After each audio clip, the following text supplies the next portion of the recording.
Welcome to Study Buddy, meditation philosophy for the heart of your practice.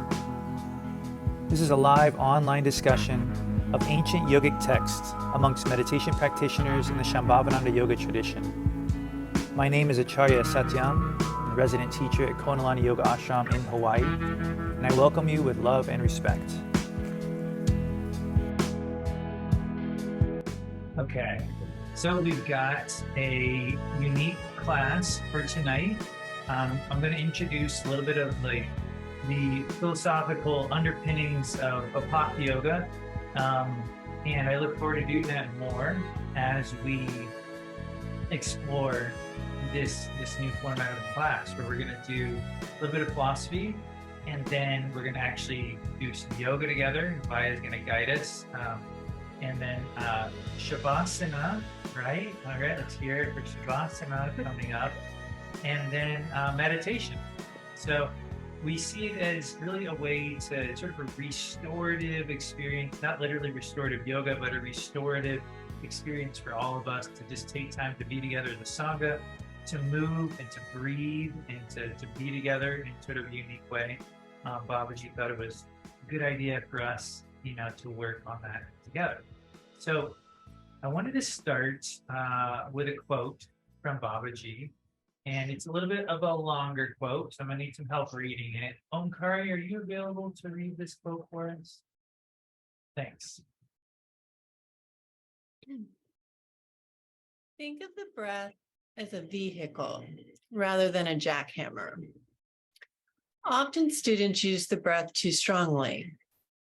You will not be using the breath to cut the rock open. Instead, the breath is a vehicle that you are riding on, and you are consciously feeling it move through the chakras, or at least to experience where they are. For example, when you take a breath in, you can feel the heart chakra. You do not try to tear and rip it open with willfulness. The breath is like a massage. And as you exhale, you surrender all the negativity that gets kicked up. When students are able to be open and simple with their breath, they realize that watching the breath is not the same as trying to control it. The pranayama within the breath is simply flowing with the breath. Thank you so much, Omkari. So it is a little bit longer quote, but it really does all revolve around one very simple concept that's right there at the beginning. We tend to use the tools of our practice more like jackhammers to cut through our tension sort of from the outside in, and that this is not a very productive method of our technique. And so in this example, Babaji is talking about the breath. Vijaya. And we tend to use it from the outside in to sort of cut through our tension. Similarly, this can be a pitfall for all of us when we're in our yoga postures as well. So trying to almost change something, change the tightness of a muscle, change how we feel from the perspective of our will. But instead, in this quote from Babaji, we're taught to use our attention, to use our awareness, to actually try to get in touch with the flow of the breath. So we're not using our awareness to change the breath too much. Of course, there are techniques that you use, but that's not the whole point. We're using our awareness to actually, and these techniques, to find our flow again, to move naturally, so to speak, with the body, with the breath.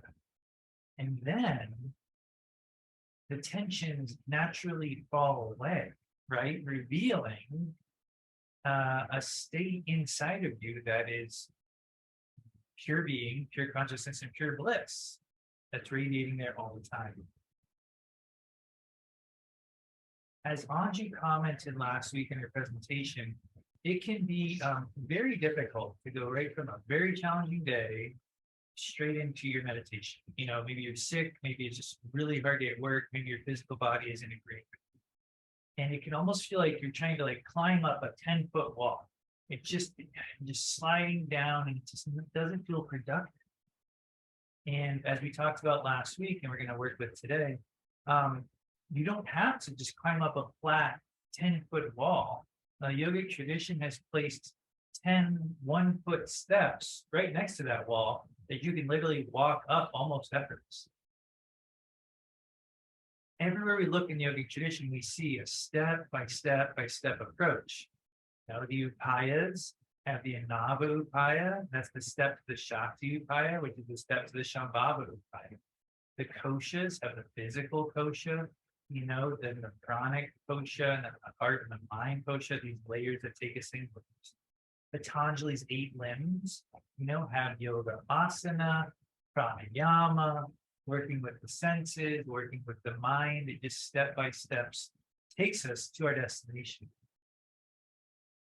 So everywhere we look, we see a physical level of surrender that sort of guides us naturally, teaches us how to surrender at a more subtle level, and then an even subtler level.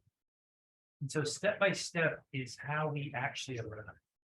And it's sort of the point of this class, is to help us pull back a little bit and just sort of feel those stepping stones again that are already naturally in place for us in our tradition.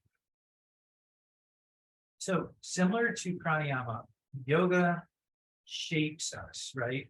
A pranayama gives you a breath technique, it shapes your breath.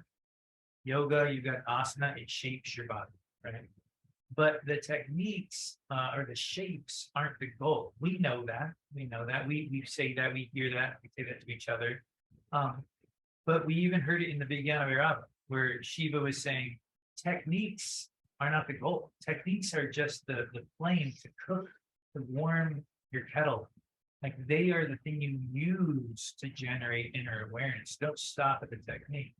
And we know that with asana, not to stop at just the shape. But honestly, it takes practice, in my opinion. Because you feel tightness somewhere, like in a muscle, and you just want to work on that tightness. You just want to, okay, I'm going to get rid of that contracted state, contracted feeling in my body. But we use our asanas just like you would use a mantra, just like you use a pranayama. It's like you're not going after the thing. You're using the technique to generate more fullness of awareness, more fullness of your experience. The contracted muscle or the contracted thing that you're experiencing, it becomes the fuel that actually sort of fuels this whole mechanism, right? And so we're not trying to like pound away. We know that, but it's just good to see it from this bigger perspective. We're not trying to rip away, or as Babaji said in the quote, to rip at our heart to open it.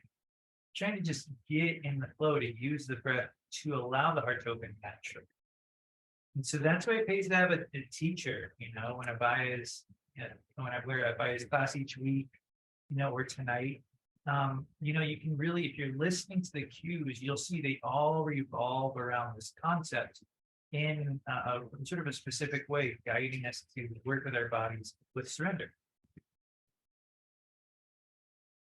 So eventually, and as Babaji said at the end of his quote, it says, controlling the breath is not the same as watching or flowing with the breath.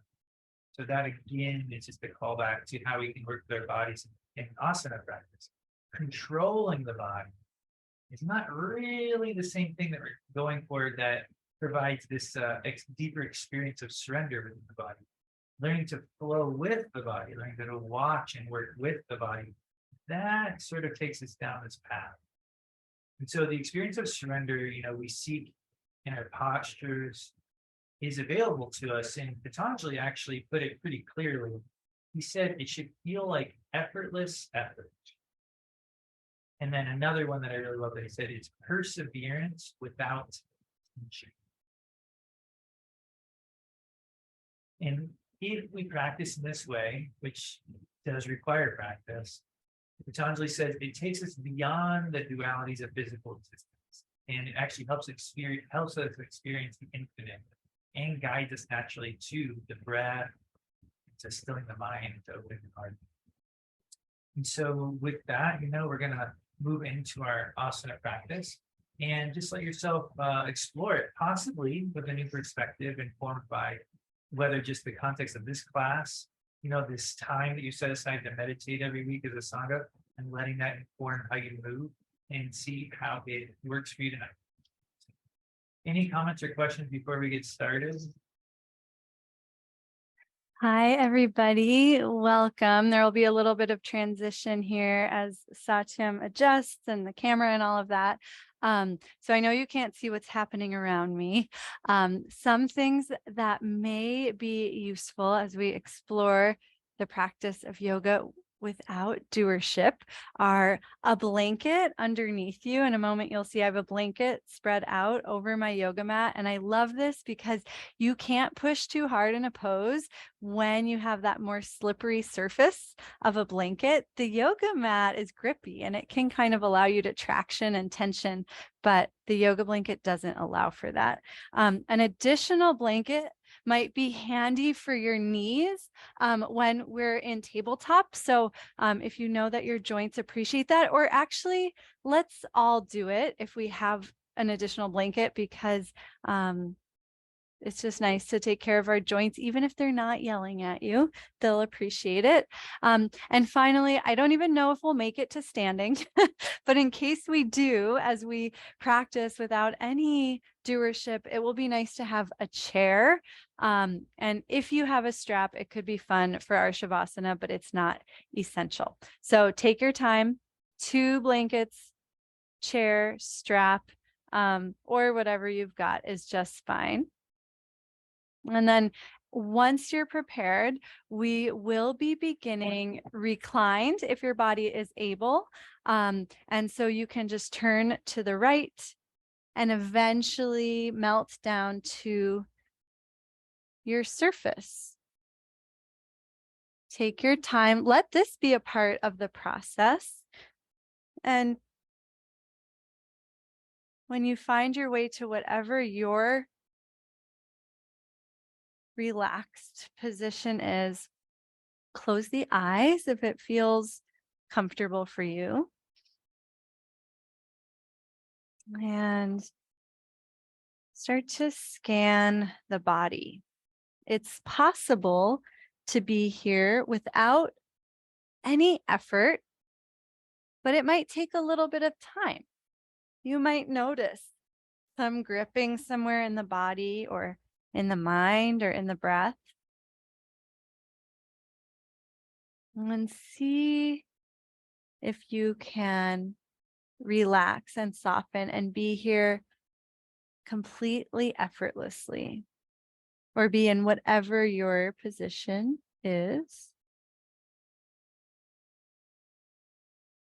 And notice as the body becomes more still, how you can become more aware of the breath. And if you can breathe through the nose, I recommend that. And observe the breath just as you would in meditation without altering it or forcing it, just with a gentle curiosity.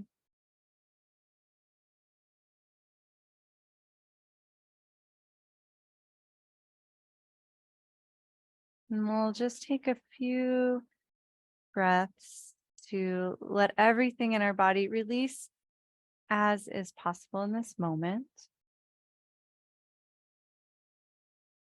And if I ever cue something that doesn't feel right in your body or makes you hold your breath, please ignore me, move at your own pace, and move in a way that feels delightful. Everything should feel really great today. And if it doesn't, then find a new path for yourself.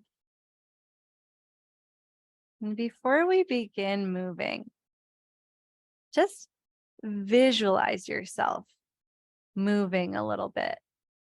Maybe at first it's just your fingers and toes wiggling in your visualization. Maybe you're rolling a little bit. Maybe you magically are on your feet because imagination's awesome and you're doing Virabhadrasana 2. You can still feel the effortlessness of your resting Shavasana coupled with this shape of the body, balancing on feet and lengthening upright. And play with visualizing a couple of poses in your mind and trying to feel that possibility that you can do them with this magic of effortless effort, that right effort where nothing is overworking. There's an evenness and a buoyancy through the body. And then you can release that visualization and we'll gently begin to move by snow angeling the arms, first wide and then maybe slightly up. And notice as you do that, if there's any gripping in the shoulders or tightness in the neck, and give yourself permission to not reach as hard and try to release that and find the sweetness that you had in your Shavasana. And then pause and let go completely and just notice what your tendency was. Did you overdo it? That's okay. There's no judgment. We're learning about our bodies. We're learning about our minds. See if you can take this opportunity to release the grip. And then start to point through the feet and reach through the arms and try to find an evenness through the body as if every cell was working together and not one cell was doing extra work. So there's no tension anywhere, but there's a spaciousness through the whole body. And then release that and glide one heel in at a time, planting the soles of the feet to the earth. Start to reach the hands down towards the heels and relax the palms face down.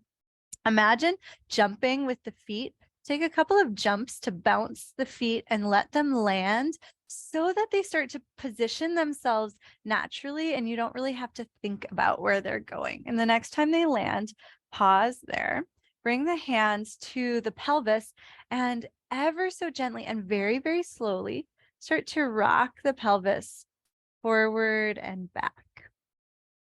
Keep the big toes anchored and try to feel how the rocking of the pelvis impacts the spine above it, as well as the musculature in the legs below.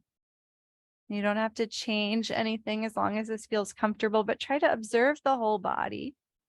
Don't go to your end range here. Let the tilts be really gentle. And then actually let them become smaller and smaller until you can find the place where the spine is very long without flattening. And so if the pelvis is tipped forward, the low back arches extra. If the pelvis is tipped back, the low back flattens. There's a sweet spot in the middle where the spine is long and maintains its natural curves. And when I find that place, I can actually lengthen through the back of my neck and feel space all the way up through the crown of my head. I'll take a couple more moments to find that spaciousness. And then feel the positioning of the pelvis and the spine here. And we're going to try to maintain this positioning as we add the gentlest amount of weight, like less than you ever could imagine. I'll tell you how to do that. Release your arms back down, maintaining neutral pelvis and spine. And then with an exhale, keep the arms touching the mat, but just take the weight out of them. So they just ever so gently hover from the mat. So the arms are down by the sides once again. And then inhale to release the arms into the floor. The exhale takes the weight out of the arms. And then the inhale, everything gets heavy and releases into the floor. And start to notice how this gentle action of unweighting the arms turns on your deep core. It's really subtle. When we hear the word core, often we think like, oh, we have to work hard and we have to grip. No, this is just like turning a light on inside. Take a couple more of just unweighting the arms here and see if you can use that strength to lengthen through the spine. And then the next time the arms release into the floor, anchor the big toes and start to guide the knees wide towards the fourth toe next to the pinky. And notice how that reaching forward of the knees unweights the pelvis. And then drape one vertebra down at a time, melting the spine into the earth as you awaken awareness through each individual vertebra. And once the pelvis lands, we'll play with unweighting the arms once again. So use your exhale, just take the weight out of the arms and notice the deep core awaken. And then the inhale releases the arms down, and you can start to reach the knees forward to unweight the pelvis, lifting one vertebra at a time, nice and slow. Doesn't matter how high you lift, check in. Make sure your knees feel spacious. If they don't, the next time you release the pelvis down, you can walk the feet in a little bit or a little bit wider. Let's do one more. The next time the pelvis lands, exhale, take the weight out of the arms and notice what happens in your deep core. And then inhale to float the pelvis. Doesn't matter how high, it might just be an inch or it can be several inches, as long as that feels spacious through the ankles, through the knees, through the spine, the neck. The next time you release the spine down, float the arms to T, palms face up. We'll explore that same weightlessness of the arms. So feel the arms heavy first on the floor. Make sure the shoulders feel soft. If they don't, it's okay to point the arms down a little bit more. And then same thing, as you exhale, take the weight out of the arms. And it's actually a little harder with the arms at T because there's more torque on the core here. So notice that increase in work. And then keep the arms unweighted as you start to windshield wiper the legs from side to side. And because the deep core is on, the knees are probably not going to go as far as you're used to. You might feel the connections up into the pelvis, up into the opposite shoulder. And the next time the knees start to go towards the left, reach the left arm overhead so that you can roll onto the left side of the body. Bring the head onto the bicep or adjust the arm accordingly so there's no strain onto your shoulder. And we'll pause on the side lying position and then gently start to melt the spine forward and back. It's funny, I don't know what happened. Everyone is facing away from me, so maybe when I cued us to lay down, that's okay. Sorry that you can't see me. We're not doing much here, so you'll be okay. So gently start to rock forward and back and let this massage the whole side of the body that's touching the earth, melting away tension on the outside of the thigh, the outside of the hip, the rib cage, the shoulder, and there shouldn't be any pain anywhere. So if anywhere in your body doesn't like this, you can play with bending the knees a little bit more, pointing the arm at a different direction.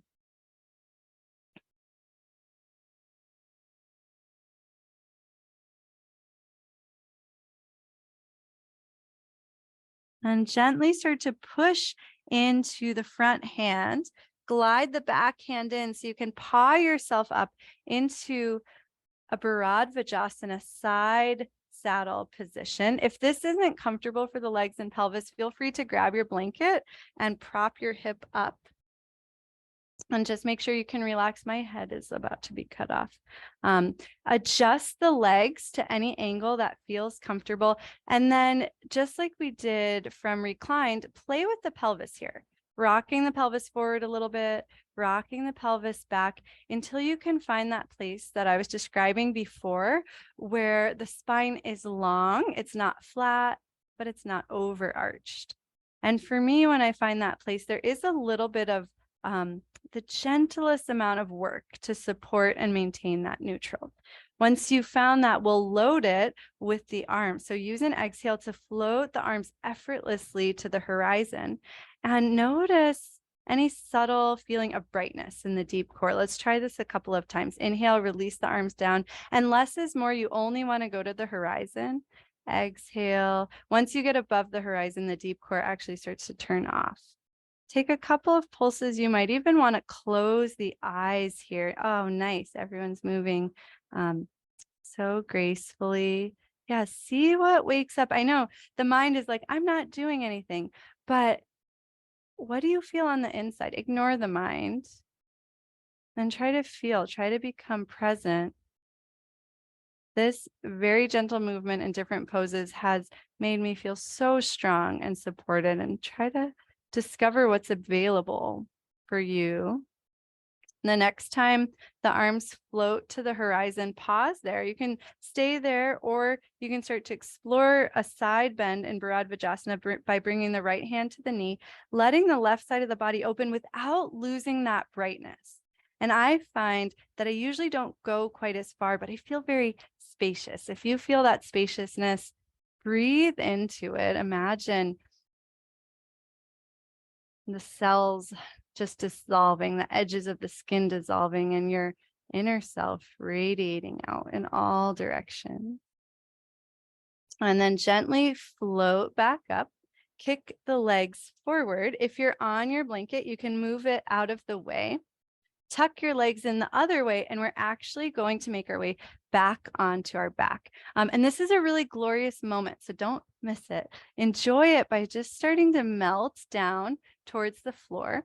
And then the bottom arm is going to feed through, and you'll very slowly imagine your bones dissolving, and you can just start to reach out and spread out, returning to that snow angel position, really soft, really relaxed.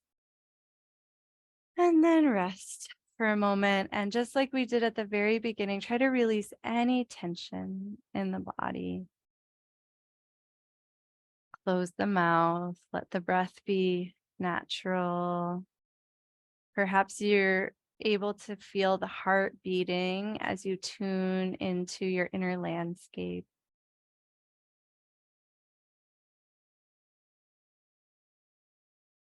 And then reach the hands down towards the feet, glide one heel in at a time.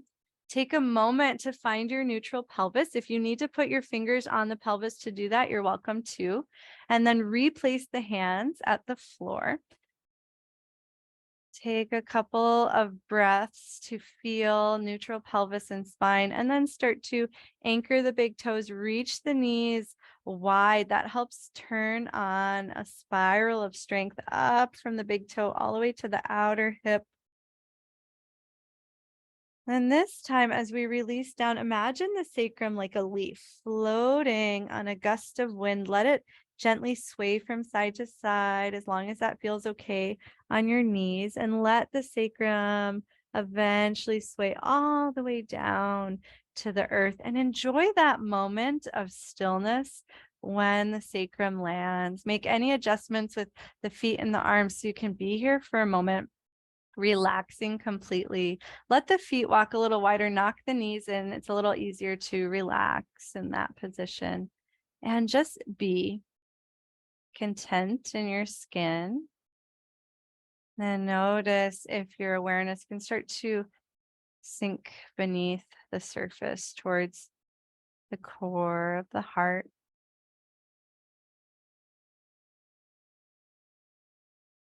Palms face up, float the arms to T, point the knees up, make sure pelvis and spine are neutral. Use your exhale to unweight your arms. It's really subtle, but notice what turns on in your core.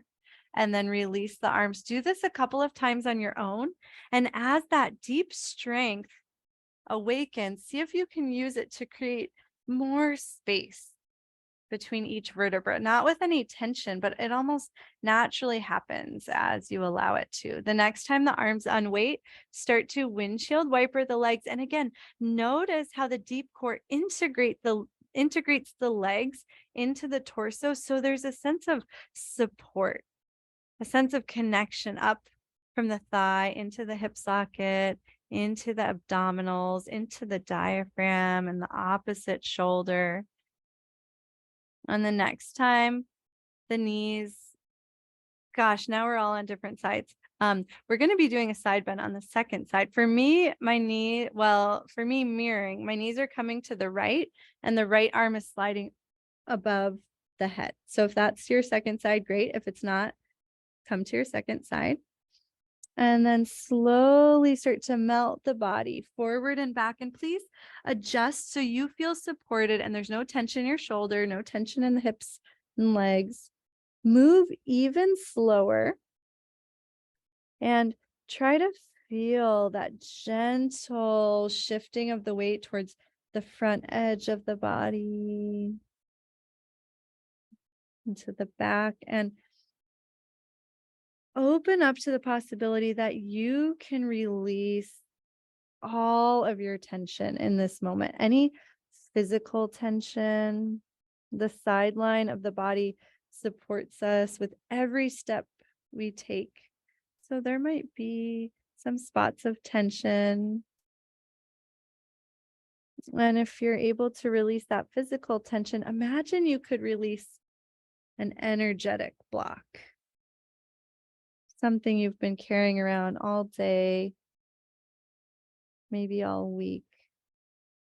Start to tune into the breath and that sense of spaciousness. Close the eyes if it helps you feel inside the space between the cells. And then we'll eventually be pushing up to Bharadvajasana on the second side, but take your time. Make sure you feel supported here. The next time you rock forward, if it feels right, you can push into that front hand, start to slide the back hand in and gently guide yourself up, enjoying the process as you come upright. Allow the legs to soften, adjust the angle. Again, we have the option to place the bottom hip on a blanket if that's kinder on your pelvis. And then take a moment to find neutral and really feel what's happening here. Try to feel how the spine adjusts as the pelvis tilts. And then let the movement get smaller and smaller until you can find a place where the spine is really long and hopefully the head feels weightless, even though you've got a very big, smart brain. Once you've found that, relax the arms down, maintain neutral as you exhale and just glide or float the arms up to the horizon. And then inhale, relax everything down. Move at your own pace, exhaling for the arm float, and really try to feel what becomes possible at the center of your body. Again, closing the eyes might help you tune into that subtlety. And the next time the arms float, you can stay there or you can add a side bend by releasing, for me, left arm to right thigh, and then let the whole right side of the body lengthen. Make sure the left side of the body is staying long as well. And as you breathe here, try to feel the spaciousness that's radiating up through your center. Make sure the neck is nice and soft. And then press the right hand down, kick the legs forward once again. And let's pause for a moment in Dandasana. Start to shift the weight from sit bone to sit bone. And if it's not comfortable to sit upright, let your hands come behind you so that you can recline a little bit and lengthen through the spine. Play with reaching out through the heels, really gentle, just letting the legs unfold.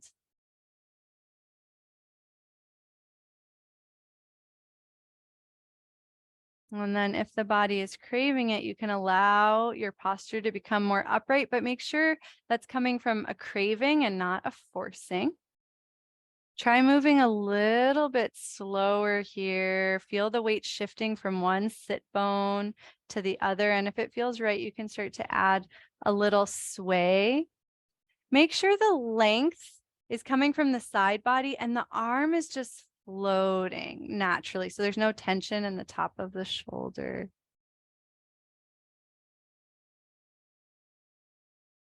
And then we'll play with a deep core exercise here. Place the soles of the feet to the earth, grab behind the knees, start to rock the weight around on the sits bones. Try to maintain the length in the spine.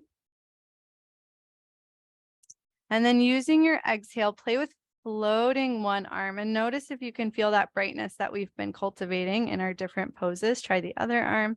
And if that is going well, you can try both arms, but they're twice as heavy, right? So it actually demands more of the body. If that's going well, you can try just unweighting a leg and then the other, and then maybe all four. See how soft you can be here.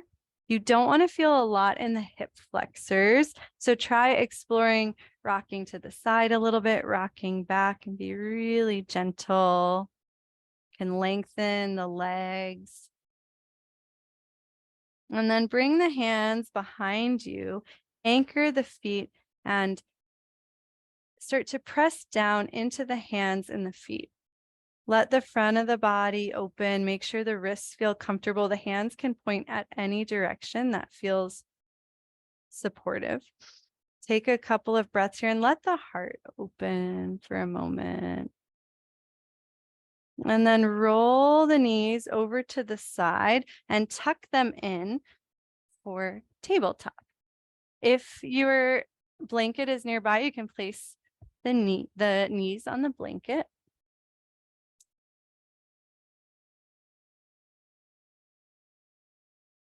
And then once you've found tabletop, lower one forearm at a time. And start to circle the shoulders around the elbows really, really slowly. And imagine that this circling is waking up all the muscles in the arm, in the shoulders, in the back, and try to feel how the gentle rotation is giving different muscles the opportunity to support you. So you might feel a little bit more on the outside, and then the front, and then the side, and the back, and then start to circle the other way.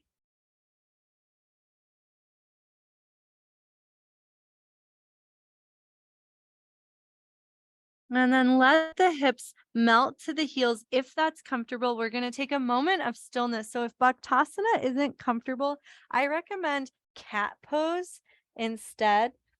So choose whatever would allow you to soften and breathe for a moment. And then wherever you are, start to reach the hips back, push the shins down into the earth so that you can start to unweight the upper body. Then eventually send the hips forward to stack one vertebra at a time, coming up to kneeling. I'm going to go 3/4 just so you can see my side and my front. Feel free to follow me in that change if that's more comfortable for you. Shift the weight into the right knee and step the left foot forward in a very short 90-90 lunge. And then walk the left foot over to the left a couple of inches so you have a lot of space for your pelvis. If you need extra support, you can scoot your chair in so that you can use your hand on the chair. And bring the hands to the pelvis, just like we've been doing in so many different positions. Take a moment to rock the pelvis forward, rock the pelvis back, and then find that sweet spot in the middle where the tailbone is lengthening down and you can feel the brightness in the deep core. That includes the arches of the feet, the inner thighs, all the way up to the tongue. Relax the arms down, maintain your neutral, and with your exhale, float the arms to the horizon, just like we've been practicing. Inhale, relax them down. And take a couple on your own and feel what wakes up for you as your arms float to the horizon. You might feel an integration of the thighs into the pelvis, and maybe that strength rides all the way up the spine to the crown of the head. The next time the arms float, stay there. Press evenly into both legs to slowly lengthen through the front of the body. Keep your arms where they are, but let the space come from the front of the body opening. Take a couple of breaths here. See if you can gently wag the tail to ensure you're not going too far, but you're in this like sweet space of suppleness and room to explore.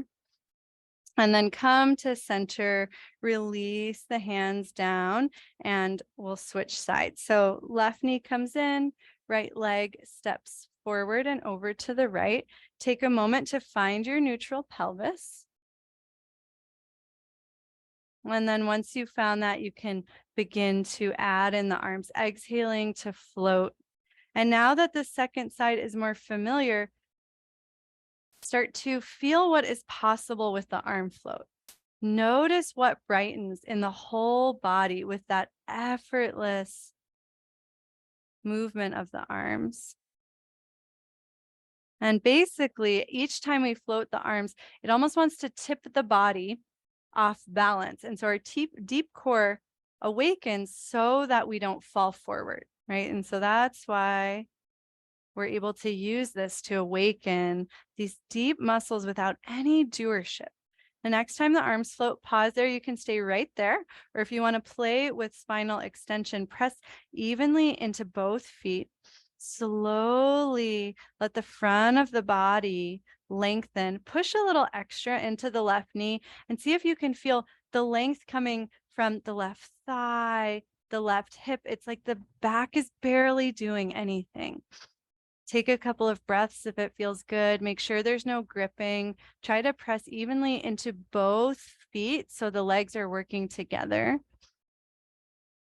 And then very slowly come back up, release the arms to the sides, bring the knee underneath you, bring the hips to the heels, and pause for one moment. If it's not comfortable to kneel like this, you can rest in any neutral position. Feel the length of your spine. Feel the fluidity of the breath. And then start to sit the hips over to one side. As long as we have got this chair, I invite you to use it for our Shavasana. You don't have to. You can come into any resting pose or any Shavasana that you want. If you can grab one. So option to grab your strap. I love to use the strap because then the legs can relax more fully. You can also just take a scarf or anything that would help you bind the thighs together. And so I'm sliding the loop of my strap up above my knees and then tighten it so the legs will relax at about hips distance apart. So they're not squeezing together. And then you can start to scooch towards the chair and lift the legs onto the chair. And Kirtana, if you want a chair, don't worry about walking across the camera.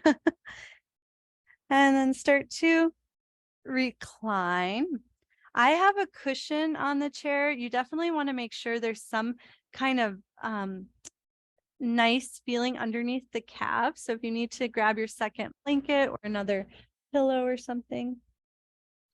If you have extra props nearby, I have my additional blanket. It can be really nice to place the blanket folded over the belly for a nice grounding.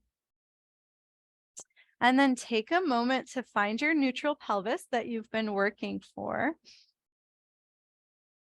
And again, we're not flattening the spine. We're just finding that place where the spine has its natural fork curves, not exaggerated.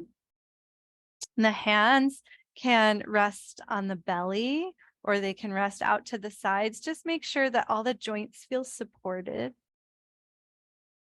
Close the eyes if that feels comfortable. And notice if it's a little more natural to let go in this moment than it was at the very beginning of our yoga sequence. Notice the body feels more relaxed, if the breath feels more fluid. And we'll rest here for several minutes and then we'll come up for meditation.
Start to observe your breath.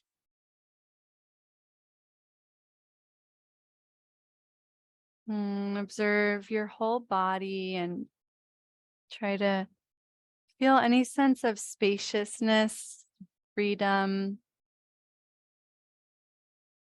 And before you move, just visualize yourself effortlessly transitioning to seated, that ability to move without any tension. And then when you feel ready, you can start to flow through that pathway as fluidly and effortlessly as possible.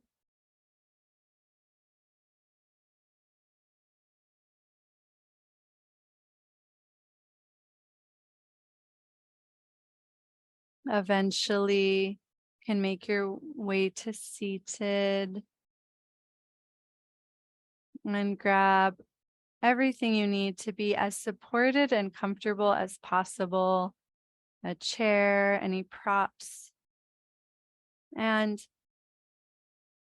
imagine you've never found your meditation seat before. Let yourself find it for the first time without assuming you know what your body wants to do. Really try to feel what is available in the hips, in the spine.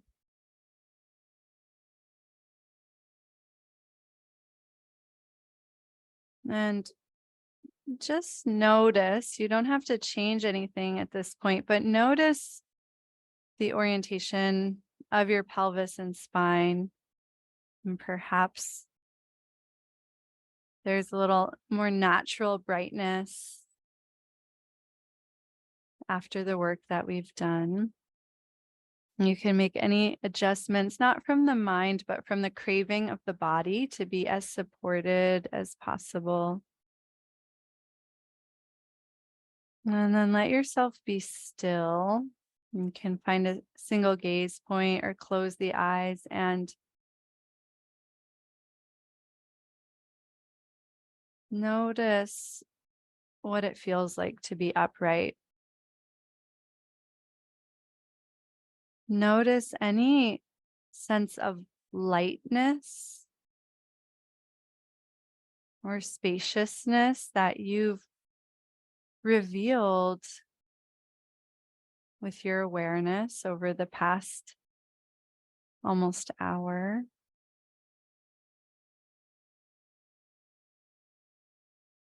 And let the breath gently fill and expand the heart so naturally. It's just what the breath wants to do. You can just observe it.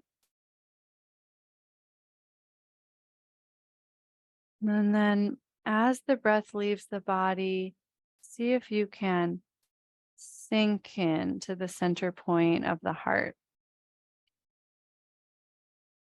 finding that vast spaciousness that exists between the atoms.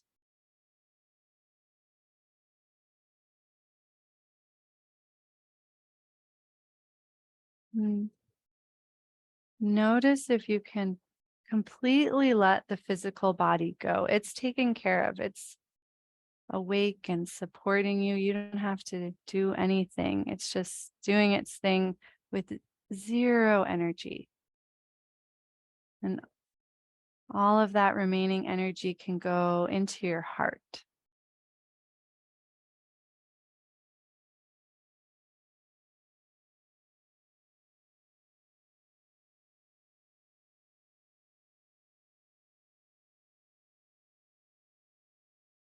And as gently as you performed all of those movements, try to repeat your mantra that gently. Whatever mantra you usually use, or if you need the suggestion, you can use Om Namah Shivaya.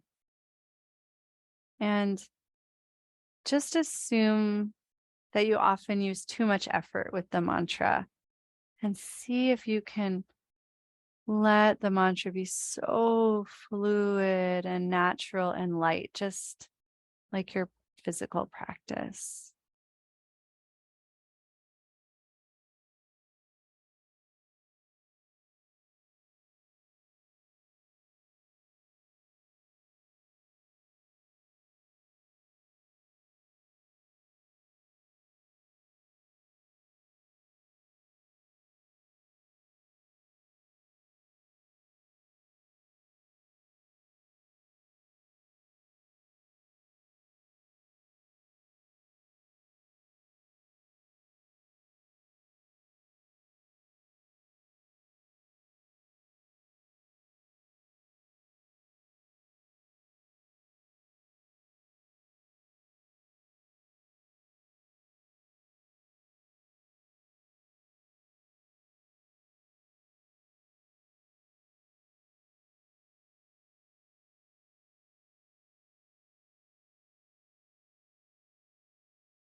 Mm.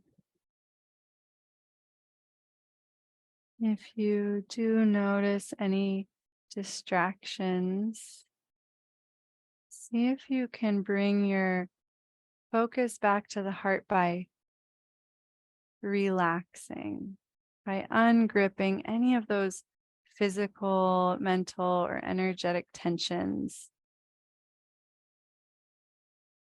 And let the sweetness be what brings you back, the spaciousness.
Keeping your awareness anchored deep within your heart center.